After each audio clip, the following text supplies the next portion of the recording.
Nesse período, até 1943, né, era muito comum que uma companhia chegasse, por exemplo, no Teatro Municipal de São Paulo, e o diretor queria ver o acervo de telões que lá tinha, porque ele precisava de um jardim, então desce o jardim do segundo ato da Traviata. Pode ser esse. Um salão interno. Então, tinha muito essa coisa da cenografia não ter a sua personalidade. Ela não era criada para atender um determinado fim. Era só um pano de fundo, era só ilustração. Mesmo nos figurinos, né, nesse período de início do século passado, era muito comum que os atores traziam de casa as suas roupas para fazer o espetáculo, né? Até que, em 1943, a gente teve um evento, a gente teve um espetáculo no Rio de Janeiro, que foi fundamental para a gente transformar as coisas da cenografia brasileira. Trata-se de uma montagem de Vestido de Noiva, um texto de Nelson Rodrigues, com a direção de um polonês, Ziembinski, que estava no Brasil, e com a cenografia de Santa Rosa. Quer dizer, ela, para a época, foi muito revolucionário tudo, porque, pela primeira vez, pensou-se no palco do teatro como um espaço que tinha uma volumetria, que tinha uma profundidade, uma altura, que tinha diagonais, que a luz podia criar espaço, né? Então, aquilo que já estava sendo feito quase 20, 30 anos atrás, pelo Appia, pelo Gordon Craig, a gente acabou experimentando pela primeira vez aqui em 1943. Então, o Vestido de Noiva acabou gerando uma grande transformação na maneira de se pensar e de se trabalhar a cenografia. Começamos a evoluir lentamente, mas já no final da década de 40, a gente teve aqui em São Paulo a criação de um teatro importantíssimo para a cenografia, que foi o TBC, o Teatro Brasileiro de Comédia, que foi fundado em 1948 por um empresário chamado Franco Zampari, que era um mecenas, mas um mecenas também empreendedor, que criou esse teatro e trouxe da Itália uma série de profissionais que vieram aqui começar a trabalhar com teatro.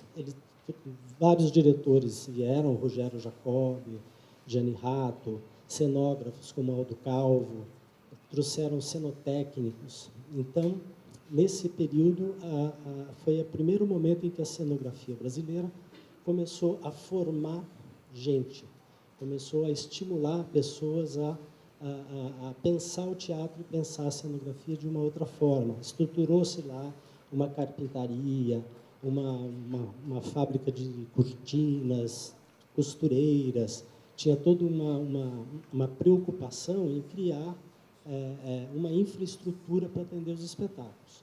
Isso durou quase 15 anos, foram muitas produções, quando se fazia teatro em São Paulo de terça a domingo, com 2 espetáculos aos sábados, 2 espetáculos aos domingos, e sempre com casa cheia. Claro, a gente tinha muito menos teatros, né? Mas foi um momento muito importante, e um momento importante para se formar gente da cenografia. E aí começou, a partir do TBC, já nos anos 50, final dos anos 50, começaram a surgir companhias muito preocupadas com o teatro, preocupadas com a cenografia, e começamos a evoluir com a quantidade de espetáculos, com a forma de fazer, com o pensamento de produção mais planejado, e aí várias companhias apareceram. Aqui só algumas imagens desse teatro anterior a 1943, né? Então, só para vocês terem uma ideia, tudo telões pintados com mobiliário. Pode passar. Mais um. Nesse período, foi muito forte no Brasil a influência do teatro de revista de Portugal.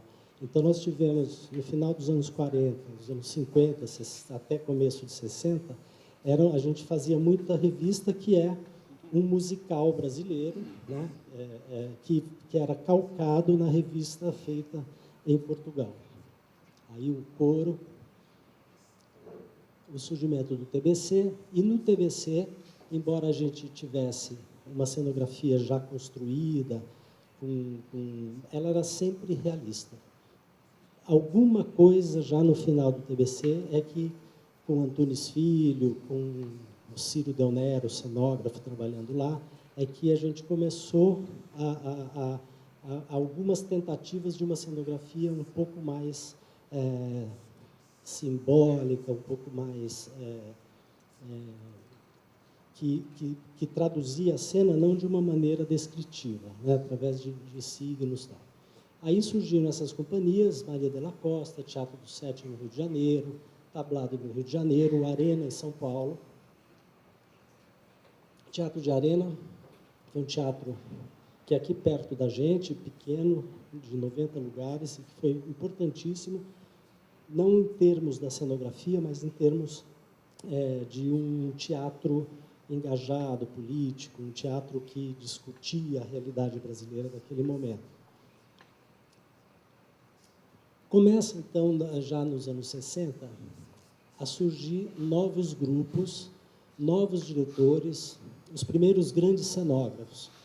É o período onde começa Antunes Filho, José Renato do Arena, Pernambuco de Oliveira, um cenógrafo importante no Rio, Joel de Carvalho, Elia Schbauer e Flávio Império.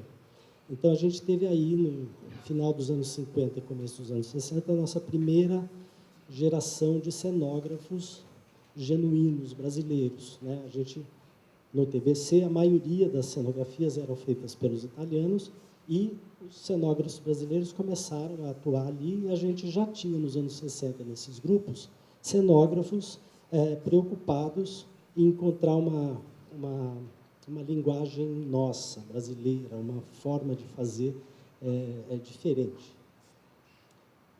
Então, aí a gente tem O Rei da Vela, um espetáculo dirigido por Zé Celso Martinez Correia, cenografia de Elia Schbauer. Selva das Cidades, uma cenografia de Joel de Carvalho, no Teatro Oficina. Me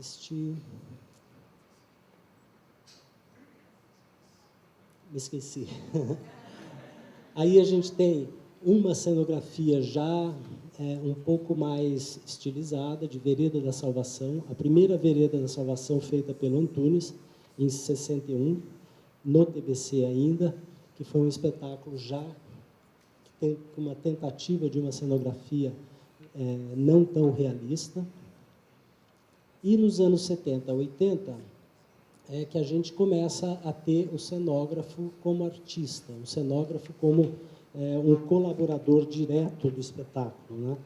E aí aparece um novo visual, uma nova estética, e foi um momento em que a gente teve uma série de espetáculos no Teatro Ruth Escobar, que foi um teatro que foi desconstruído para se construir as cenografias lá dentro. Então, é antológica a montagem do Balcão, em 1970, que a gente tem aí uma foto, né? Foi uma cenografia onde o teatro foi destruído, criou-se um grande fosso, e dentro desse buraco de 22 metros, criou-se uma estrutura que se movimentava. Foi uma cenografia realmente inovadora para a época, com uma construção bastante instigante. Aí é uma outra foto. A gente teve lá também o Cemitério de Automóveis, do Vítor Garcia, uma outra cenografia também de grande visualidade. A gente teve, nesse período, já no final dos anos 70, a montagem antológica de Macunaíma, de Antunes Filho, que trazia já nessa época uma forma diferenciada de pensar o espaço. Antunes trabalhou nesse espetáculo com espaço vazio, sem nada, só a caixa preta, né? Então, a cenografia era preenchida pela movimentação dos atores, pela luz, através de adereços, E aí, por um bom período, um grande número de cenógrafos de companhias e de grupos brasileiros trabalharam nesta linha, né, do vazio, que é uma cenografia, embora não pareça, muito complexa, porque você preencher o vazio não é simples, né? Você tem que encher o espaço de ideias. E aí a gente teve aí uma série de diretores trabalhando dessa forma, porque valorizando o trabalho do ator, a dramaturgia, mas de uma beleza plástica, de um gosto estético muito interessante. O Abu Janra, por exemplo, nessa época, eu vi um depoimento. Abu Janra é um diretor brasileiro que eu já trabalhei algumas vezes, e ele sempre buscou esse despojamento de palco, essa simplicidade, né? E ele costumava dizer, teve um caso que ele convidou um cenógrafo para fazer um espetáculo dele, e aí ele disse, olha, eu quero que você fique aqui, veja os ensaios, e a gente vai fazer essa peça, mas fica tranquilo porque eu não vou precisar de nada, né? Aí o cenógrafo falou, mas como, se você não vai precisar de nada, você não precisa de um cenógrafo. Aí ele dizia, não, eu preciso de alguém que assine esse nada. Né? Então, chegar no vazio, chegar no nada, não é simples. Precisa ter ali um cenógrafo pensando isso. Eu tive também uma experiência que eu nem sabia que eu tinha tido, e quando Denise Stoklos veio na abertura desse nosso ano letivo, foi um espetáculo que ela fez, foi o primeiro espetáculo da Denise Stoklos, que hoje é uma intérprete performance internacional, que viaja o mundo todo. Ela veio fazer um espetáculo dirigido pelo Abu Janra, e ela disse que ela estava fazendo tudo com mímica.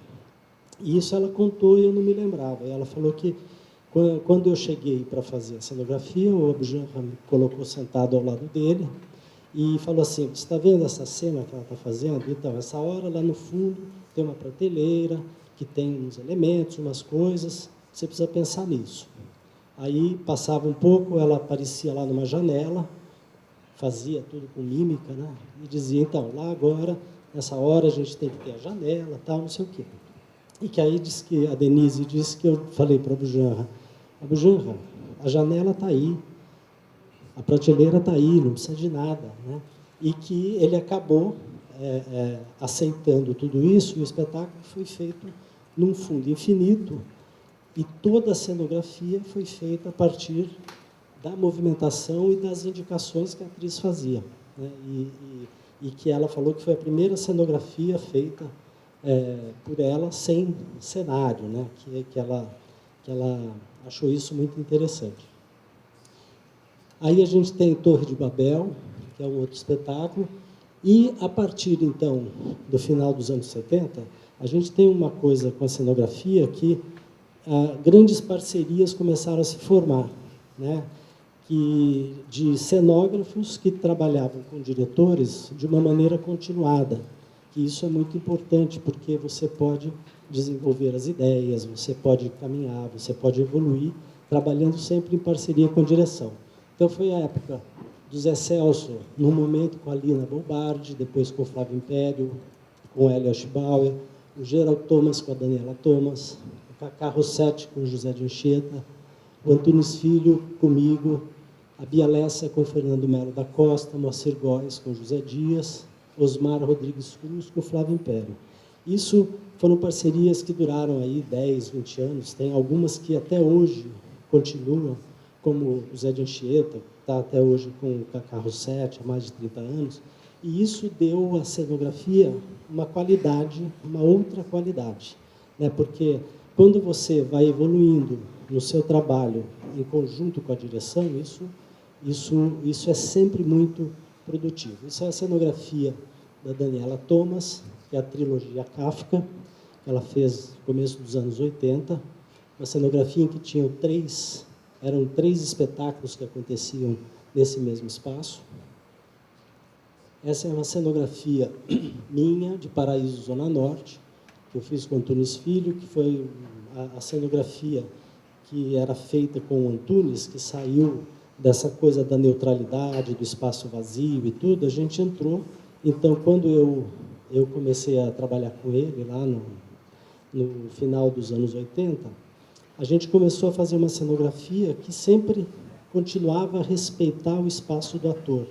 Sempre o piso era livre para a movimentação dos atores, embora existisse uma cenografia implantada, que era sempre de contorno, às vezes era uma cenografia aérea, às vezes era uma cenografia com elementos que entravam e saíam de cena, mas sempre liberando o espaço do palco para o ator, né? Então, a gente, de certa maneira, embora tivesse uma cenografia construída, a gente tinha o espaço liberado para o ator.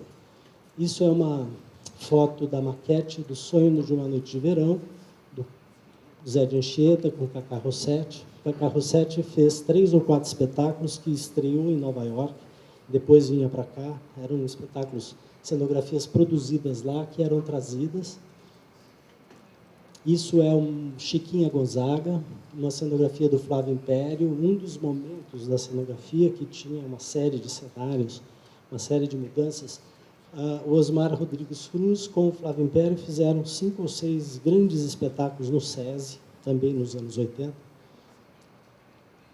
Tivemos ainda Ulisses Cruz, que é um diretor que também é cenógrafo, com seu grupo Boi Voador, no Teatro Ipanema, no Rio de Janeiro, Ivan de Albuquerque, Rubens Correia, pessoal das Drubal. E, já nos anos 90, 2000, a gente começa a entrar num outro momento em que o teatro de grupos se fortalece. Então, a gente começa a ter a formação de grupos e começa a ter aquilo que a gente chama de teatro colaborativo ou criação coletiva, em que os cenógrafos são completamente engajados no desenvolvimento da realização do espetáculo. Então, a gente tem uma procura de novos espaços, né, de espaços não convencionais, o teatro se volta para a rua novamente e o teatro de grupo se fortalece. A busca da rua, a performance, começa a se conversar sobre essa ideia de site specific. Aqui nós temos uma foto do livro de Jó, que é um espetáculo do grupo Vertigem, o segundo espetáculo. O primeiro que eles fizeram foi dentro de uma igreja, esse segundo foi feito dentro de um hospital, e depois a gente tem o Apocalipse, que foi feito num presídio. Então, o grupo Teatro da Vertigem tem uma cenografia que incorpora espaços que não foram idealizados para teatro, e existe aí uma coisa de uma cenografia que é muito rica, que é o uso do próprio espaço da arquitetura sem uma cenografia construída. São interferências muito pequenas, é um trabalho sempre muito preciso com a luz, e a cenografia, na verdade, é feita com a luz, a cenografia e a direção. É um trio que trabalha os espetáculos do Teatro da Vertigem. Depois nós tivemos o BR3, que foi feito no Rio Tietê, mais adiante, e agora a gente tem o Bom Retiro, que é um espetáculo que está em cartaz. Isso é uma experiência do Aderbal Freire Filho, do Rio de Janeiro, que foi um espetáculo feito na galeria da construção do metrô do Rio de Janeiro. Então, a gente tem, nesse período, essa busca por espaços novos, por espaços não convencionais, numa cenografia que dialoga sempre com a cidade.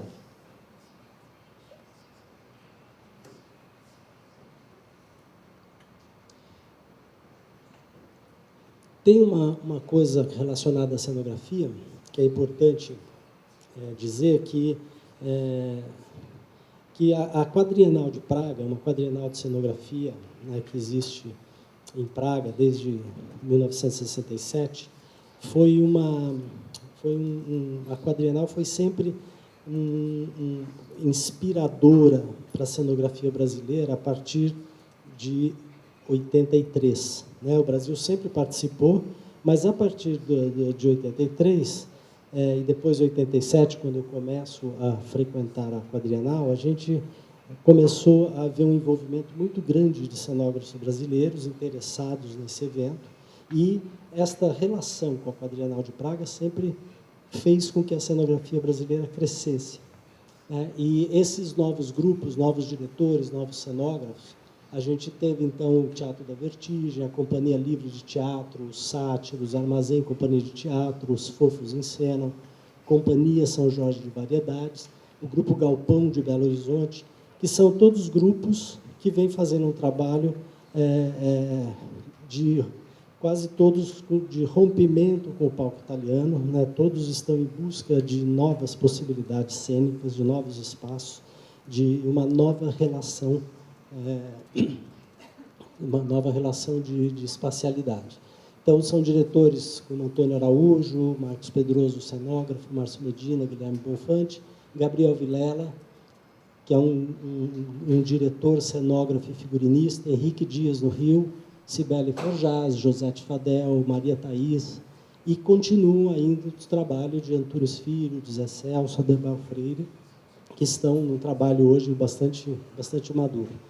Isso é o BR-3, que foi um espetáculo do Vertigem, que era uma viagem pelo Rio Tietê, tinha todo um trajeto. Esse espetáculo foi uma produção premiada na Quadrienal de Praga, na última Quadrienal, recebeu a medalha de ouro como melhor produção, numa mostra do Brasil, que recebeu lá o grande prêmio da Quadrienal de Praga. Esse é Barra Funda, que é um espetáculo feito ali na Barra Funda, num espaço feito na rua, numa relação muito estreita com a comunidade. Esse é a Companhia 19 de Teatro, né, um espetáculo que era feito nos casarões antigos ali na Moca, então a apropriação de um espaço em que o próprio lugar do grupo era o espaço de encenação. E esse é um outro espetáculo de rua, feito no Rio de Janeiro. E então é isso, quer dizer, chegamos, né, nessa trajetória, a gente tem aí alguns marcos importantes da cenografia brasileira, a gente tem algumas linguagens hoje já bastante difundidas, especialmente essa coisa de buscar uma relação nova com a espacialidade do teatro, com a cidade, ter uma relação urbana, né, muito forte nessa tendência de hoje na cenografia, que é a busca de espaços não convencionais e a incorporação desses espaços como espaço da cenografia. Agora eu queria só falar um pouquinho também do ensino da cenografia no Brasil, que a gente vive no Brasil uma deficiência enorme do ensino da cenografia, do figurino, da iluminação. A gente já foi falado aqui, a gente quase não tem cursos de formação num país como o Brasil, imenso, né? E existe uma carência muito grande, a maioria das escolas estão concentradas no eixo Rio-São Paulo, com algumas poucas outras alternativas pelo país. Normalmente, o ensino da cenografia no Brasil é feito de uma maneira muito informal, através de oficinas, através de cursos de curta duração, né, que não tem uma continuidade, e o ensino da cenografia nas universidades brasileiras é mínimo, né? A gente tem uma necessidade muito grande de tentar transformar essa realidade. Essas escolas todas, ou essas tentativas, né, de ensino da cenografia, são sempre feitas, então, de maneira informal, sem metodologias, né? Faltam processos pedagógicos, na maioria das vezes, e faltam formadores, né? A gente tem pouca gente preparada para o ensino da cenografia, né? Vocês viram o Ronald Teixeira dizendo aqui da dificuldade que na universidade, você ter formadores que tenham a prática, né? Porque hoje tudo é feito de maneira... São concursos e vai dar aula na universidade de cenografia aquelas pessoas que têm muitos pontos, que editaram trabalhos, que têm artigos publicados, que participaram de palestras e que não têm a vivência da prática. Então, esse é um grande problema que a gente tem. E, dentro dessas possibilidades alternativas, a gente tem alguns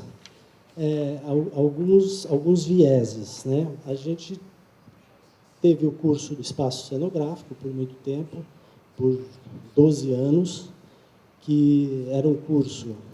Eu fazia um curso no CPT, no Centro de Pesquisa Teatral com o Antunes, um curso de formação, que colocava as pessoas do curso anualmente em contato com a produção que se fazia lá. Então, era um curso sempre relacionado à feitura do espetáculo. Os alunos, os aprendizes que entravam lá, trabalhavam com a gente durante um ano e participavam do processo da elaboração. Quer dizer, era uma forma, além das aulas, além das palestras, além dos vídeos, além das leituras, eles acompanhavam, durante todo o tempo que estavam lá, um processo de criação completo, né? Muitas vezes mais que um. Que sempre foi uma maneira que eu imaginei ensinar cenografia, além de achar que o ensino da cenografia está muito também ligado aos estímulos que a gente possa criar para esses aprendizes.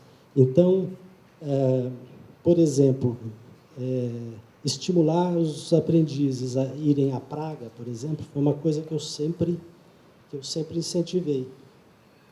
A primeira vez que eu fui lá, fui com minha ex-mulher.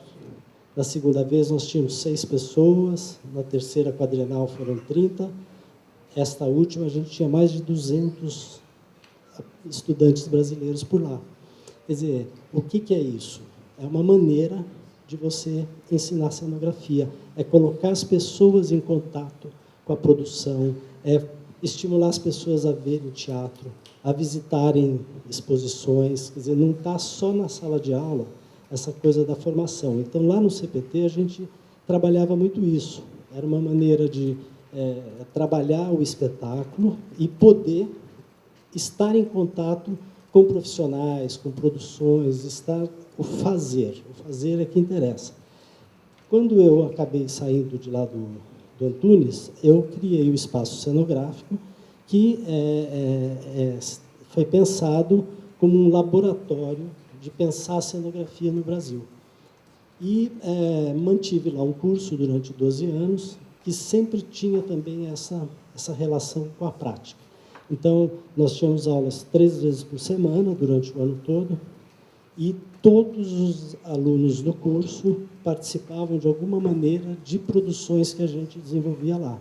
Exposições, carnaval, publicidade, teatro, muito teatro, né? Porque eu sempre achei que o ponto de partida para começar a fazer cenografia é pelo teatro. Eu acho que o teatro é a atividade mais rica para você começar e você realmente aprender cenografia. Se você fizer cenografia para teatro, você provavelmente fará as outras todas sem grandes dificuldades. Então, sempre estimulei muito o teatro e a prática. Estar em contato com o fazer, na realidade, vendo, observando, acompanhando as montagens, as execuções, colocando a mão na massa, sempre, que é uma forma.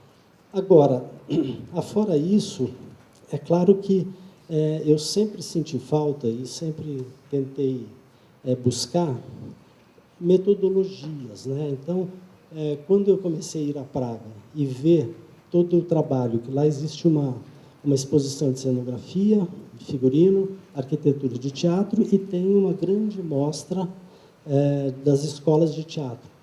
Eu comecei a tentar entender um pouco os processos, e a gente, mesmo no CPT, como no espaço cenográfico, a gente tentava implantar alguma metodologia. Quando eu parei com o curso no espaço cenográfico, que eu vim para a SP Escola de Teatro, eu encontrei, assim, além de tudo isso que eu tento trazer, a gente começou a se preocupar com a pedagogia do ensino da cenografia. Então, a gente está há 5 anos nesse processo e é muito importante que a gente vá somando, né, uma série de coisas que são necessárias à formação.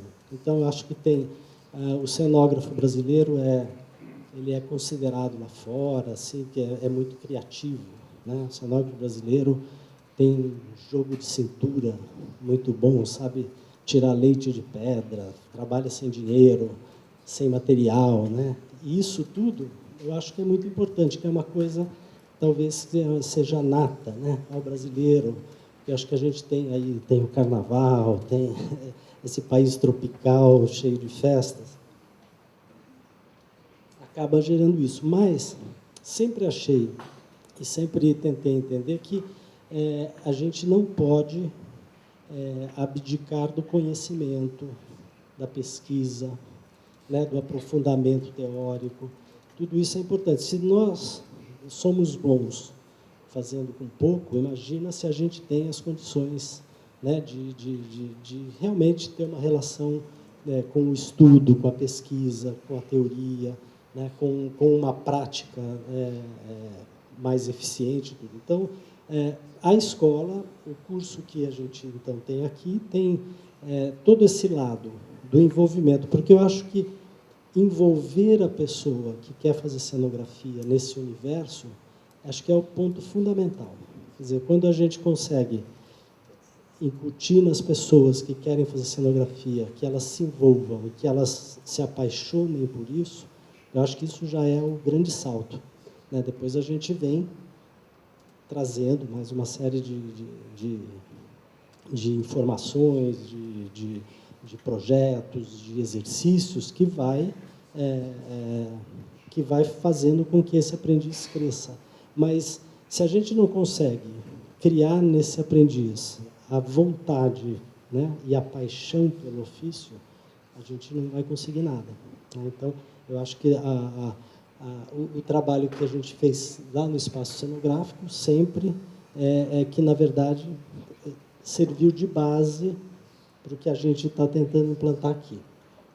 A gente tem, em Salvador, um centro técnico, que é um centro de formação, que não é uma escola, diria, acadêmica, é uma formação feita através de módulos de laboratório, né, em que são dadas oficinas a cada semestre, 6, 8 oficinas, mas que não tem uma continuidade, é um trabalho mais prático, é um trabalho mais do fazer só, né? E só isso acho que também não é o caso. O mesmo acontecia em Belo Horizonte, onde a gente tinha um centro técnico, que também era um centro de formação, em que muitos profissionais trabalhavam lá por 2 semanas, 3 semanas, eram convidados. Esse centro era dirigido pelo Raul Belém Machado.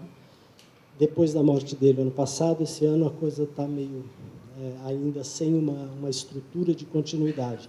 Mas é também uma forma que a gente tem, então, no Brasil, de trabalhar a formação do cenógrafo. A gente tem aquela experiência de uma formação inclusiva no Rio de Janeiro, com um espetáculo. A gente teve uma representante dessa escola aqui. Essa escola foi pensada pelo cenógrafo Gringo Cardia. Ele faz um trabalho de inserção social no Rio de Janeiro, trazendo adolescentes e jovens das favelas do Rio. O curso é direcionado para esse público, onde existe lá um trabalho importante de formação, mas também uma formação técnica. É preparar as pessoas para o mercado de trabalho, para trabalhar no Carnaval, para trabalhar na TV Globo, para trabalhar na produção, né? A nova escola, e tem uma coisa importante acontecendo lá, que o Teatro Municipal do Rio, hoje dirigido pela Carla Camurati, está criando um curso de uma formação mais avançada para esses profissionais que vêm da escola do Gringo Cardia, que é uma formação mais especializada para ópera. Então, eles fizeram um convênio com o Scala de Milão e estão trazendo profissionais, né? Então, aquilo que aconteceu lá longe, no TBC, a gente está retomando agora no Rio de Janeiro e trazendo, porque para essa formação mais técnica, a gente não tem quem ensine. Então, chegou um momento, e eu já discuti isso com o SESC, mesmo aqui na escola, a gente tem que trazer de fora. Nós perdemos os nossos grandes cenotécnicos. Todos que aprenderam no TBC foram morrendo, não passaram essa informação para frente. Alguns foram absorvidos pelo carnaval, pela televisão, pela publicidade, que paga melhor, e esse conhecimento ficou morto. E hoje a gente está tendo que recuperar isso de alguma maneira. E uma das possibilidades é essa aqui na SP Escola de Teatro, onde a gente criou esse curso de técnicas de palco, que é da maior importância. É tão importante que a gente formou 2 turmas, uns 30 aprendizes formados, todos estão trabalhando, né? Então, dada a carência dessa mão de obra. Temos algumas escolas alternativas também de curta duração, que realiza o ensino através de oficinas. Essa escola Catarse de Teatro, oficina de cenografia da Lu Greco, curso de cenografia do MAN. São cursos, módulos muito curtos, de 10, 15 aulas, em que é dada uma formação, normalmente para pessoas que procuram o curso, que já vêm da arquitetura, que vêm da área da moda, vêm da área do design. Isso é uma outra coisa que a gente tem com relação à cenografia. Dada essa dificuldade da falta de escolas de formação, a grande maioria dos nossos cenógrafos, pelo menos até hoje, eles vêm da arquitetura. Alguns vêm do design, alguns vêm da moda. A arquitetura é um curso no Brasil que mais se aproxima da cenografia. Claro que você não tem o conhecimento teatral, o conhecimento da dramaturgia, né, da história do teatro, da tecnologia dos materiais usados na cenografia, mas quem faz um curso de arquitetura já tem meio caminho andado, né, com estética, história da arte, história da arquitetura, projeto, tudo isso que, de alguma maneira, a gente vai ter que desenvolver na cenografia. A gente tem algumas tentativas, eu falo tímidas, em universidades. A Universidade Federal de São João del Rei tem uma escola de teatro e dança da Universidade Federal do Pará, que eu acabo de saber, a gente tem uma representante aqui, que essa escola já não está mais tão tímida, ela está evoluindo, está crescendo, já tem um curso há alguns anos, com uma formação mais duradoura, né, de 2 anos. A gente tem o Instituto de Artes da Universidade da Bahia, o Departamento de Arquitetura da Universidade Federal de Santa Catarina, o Departamento de Artes do Centro de Ciências Humanas, Letras e Artes da Universidade do Rio Grande do Norte, que são universidades que têm cursos esporádicos, curso de um semestre, tem um curso de complementação para o trabalho do ator, que normalmente vai fazer atuação e direção, e tem cenografia, que é o que acontece.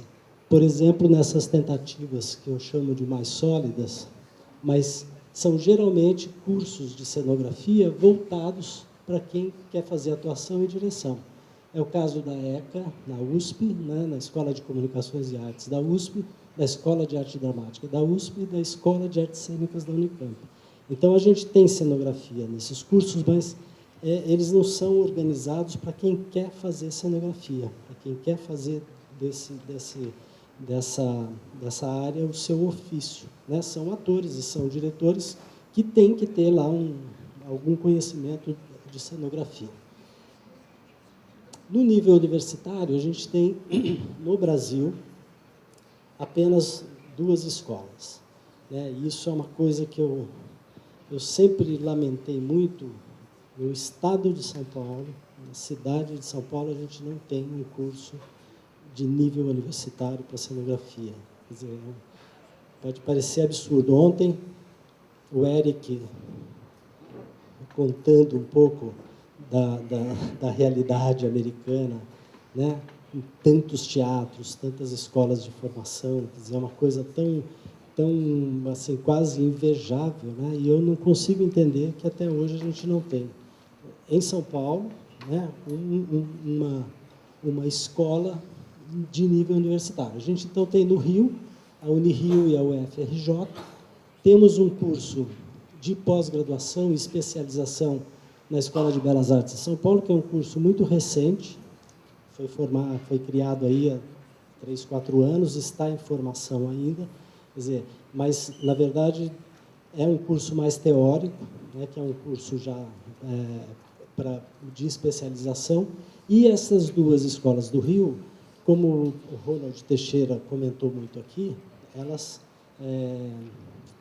têm uma tradição que vem lá da Belas Artes e que começou muito bem, né, na sua formação e que hoje passa por uma crise por falta de formadores, né? Então, além da falta de formadores nessas escolas, a gente tem também muito a falta da prática, né?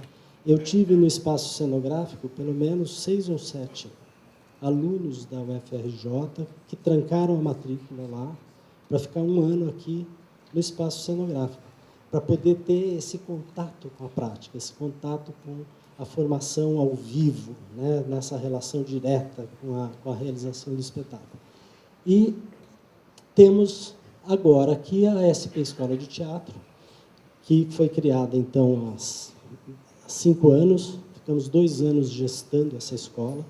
O Joaquim, na palestra dele, já falou um pouco do processo, mas quando eu fui convidado pelo Ivan Cabral para participar desse grupo, né, 5 anos atrás, a gente discutia semanalmente, tínhamos todas as manhãs das sextas-feiras era para discutir a escola, e a gente não sabia muito o que podia ser. E acabamos, depois de 2 anos, conseguindo colocar isso em prática. Era um sonho que, de repente, se tornou realidade, e a gente conseguiu criar um ensino embasado em alguns conceitos, em algumas propostas pedagógicas que parece que está caminhando muito bem, né? Então, é uma escola que tem 8 cursos, né? E são cursos que a gente pretende que sejam muito interligados, mas a gente tem a formação específica na dramaturgia, da atuação, do humor, da iluminação, sonoplastia, cenografia e figurino, técnicas de palco. E eu tenho achado que o projeto da SP Escola de Teatro, essa maneira que a gente encontrou, é muito interessante porque a gente consegue, durante os 2 anos que esse aprendiz passa por aqui, na cenografia e técnicas, que ele possa experimentar muito. Então, eu tenho, de certa maneira, brigado um pouco assim com essa... que o curso de cenografia, de iluminação, de técnicas, ele tem a necessidade pontual de alguns conhecimentos, né? E a gente acaba tirando metade do tempo que nós temos para os experimentos. Então, existe um tempo muito curto para a cenografia, estudar a computação gráfica, a resistência dos materiais, projeto, desenho, tecnologia dos materiais. Mas, por outro lado, eu acho que essa coisa que eu sempre busquei da prática, eu acho que o experimento tem dado, né? Então, eu acho que a gente está no 4º ano da escola, a gente vem aprimorando isso, e eu acho que para a cenografia, para o aprendizado da cenografia, me parece um caminho que pode dar muito certo daqui a um tempo, né? Então, vamos lá.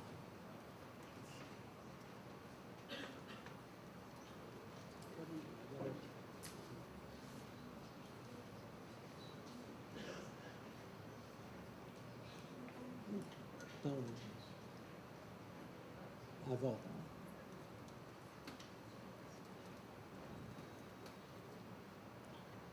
Então, volta lá. Então, agora, eu queria, então, tentar...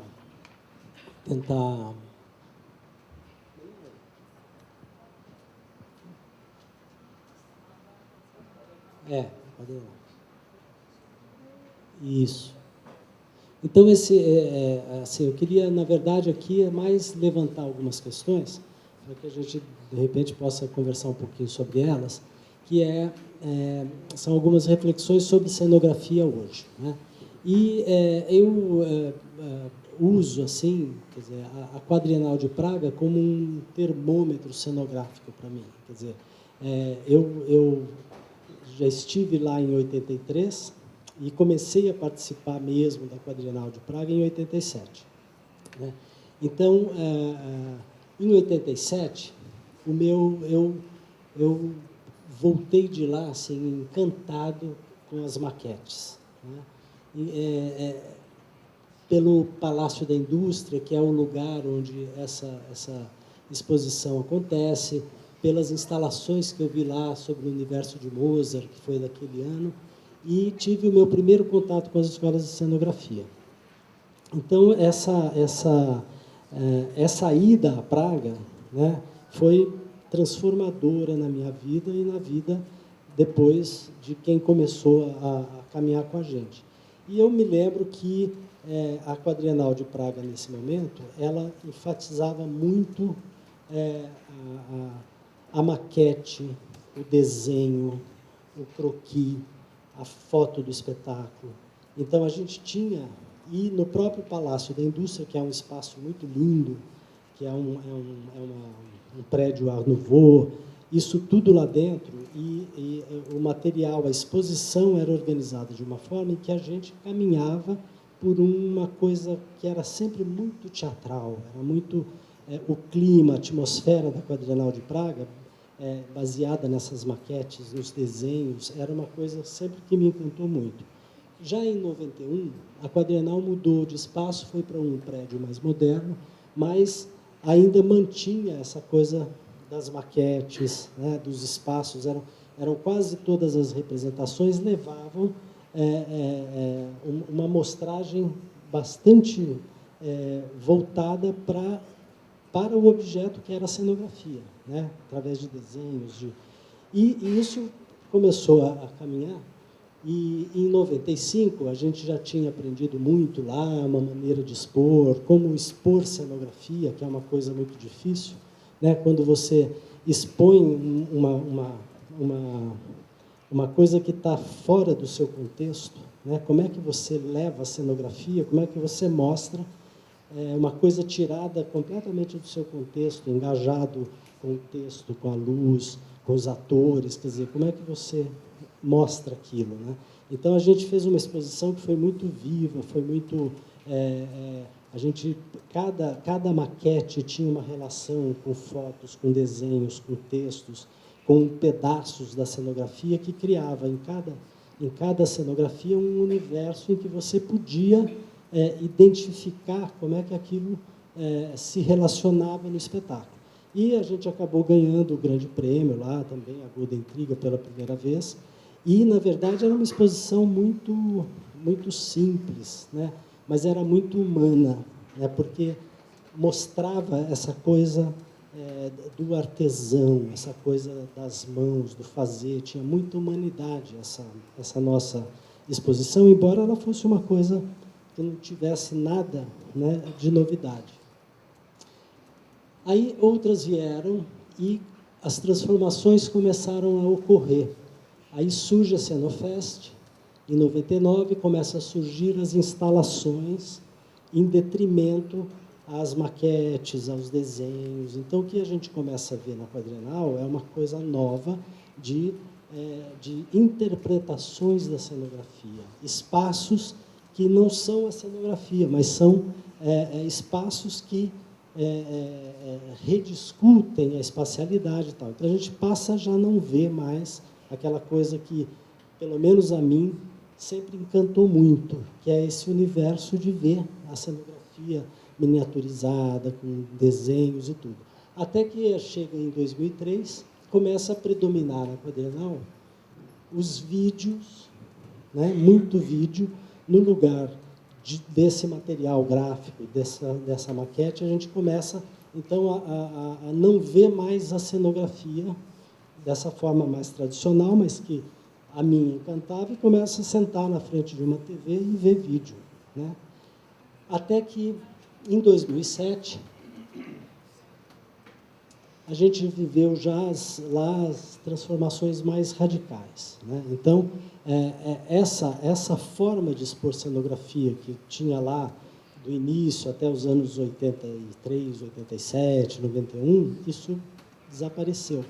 E o que a gente está vendo lá e que eu vi já era uma coisa muito eram instalações, né? Então, era como se você criasse um projeto para expor em Praga, né? Claro, muitas vezes baseado em cenografias que foram feitas anteriormente, mas que tinha esse caráter. Eu me lembro, nessa quadrienal, eu fiz parte do júri, e foi uma dificuldade, uma discussão muito grande, porque eu era partidário de premiar a Rússia, a instalação da Rússia, porque embora fosse uma instalação que tivesse uma leitura, ela tinha maquetes lindas, tinha uma coisa de luz que era muito interessante. E esta última, já a gente viu uma coisa completamente diferente, a coisa das interfaces, das linguagens, dessa quebra total, o teatro já sendo visto como uma outra manifestação, e cenografia mesmo, para valer, assim, a gente viu pouca, né? Porque o próprio tema da quadrienal era esta coisa de relacionar as diferentes linguagens todas num grande caldeirão, né? Quer dizer, era a proposta. Então, aquela coisa montada lá nos anos 67, época de Svoboda, que veio toda uma geração que foi saindo e foi assumindo uma nova geração e que está fazendo uma outra coisa. Então, eu mostro um pouco isso, esse comentário, porque, a partir disso,